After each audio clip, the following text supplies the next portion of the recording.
and welcome to Real Talk. The first movie I'm going to be talking about today is Winchester.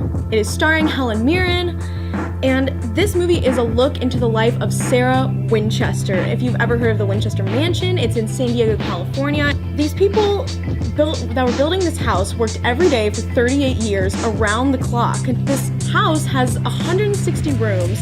It has staircases that lead to nowhere. It is an architectural freak show. It is terrifying.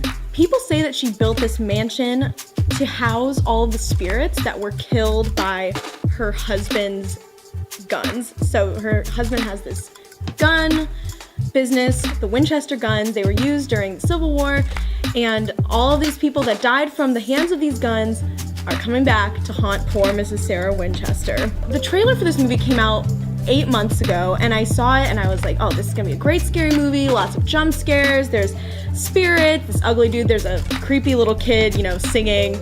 Everyone loves that. My expectations were pretty high for this one. My expectations were, without a doubt, let down. Yes, the trailer promised jump scares, but I didn't realize they were gonna be every 10 seconds and they were gonna be so obvious. There was a point where I actually got annoyed with the jump scares. Some of the CG effects were so terrible. I felt like I was taken out of the movie because they first roll up to the house and the house is so obviously fake. I really was wondering at first if they had used the real house for any of these shots, and then it was very obvious as I watched the movie that they did not use the real house. They must have put their budget into something, so I'm guessing it was the paychecks for the actors. It seemed like the writers weren't taking into account what time period it was, because a lot of the lines were just so not relevant to the 1900s. You know, that really annoying possession, spirit voice, that Satan voice that comes out of people when they're getting possessed by a demon or the devil or something? Well, spoiler alert, that happens to Helen Mirren. I've never seen her like that, and I don't want to see her like that again. Ugh, God, I liked her so much before this movie. It makes me so sad.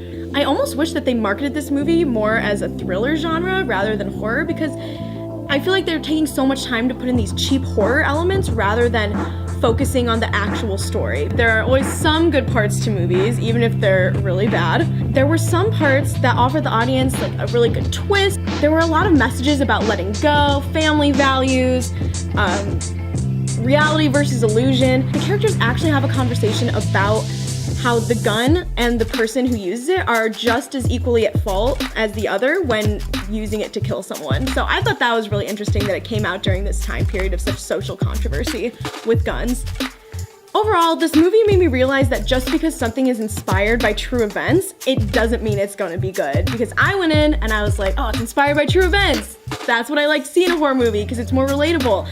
Well, it turns out the hook did not follow through like it should have. I rate this movie a 2 out of 5 on our rating scale.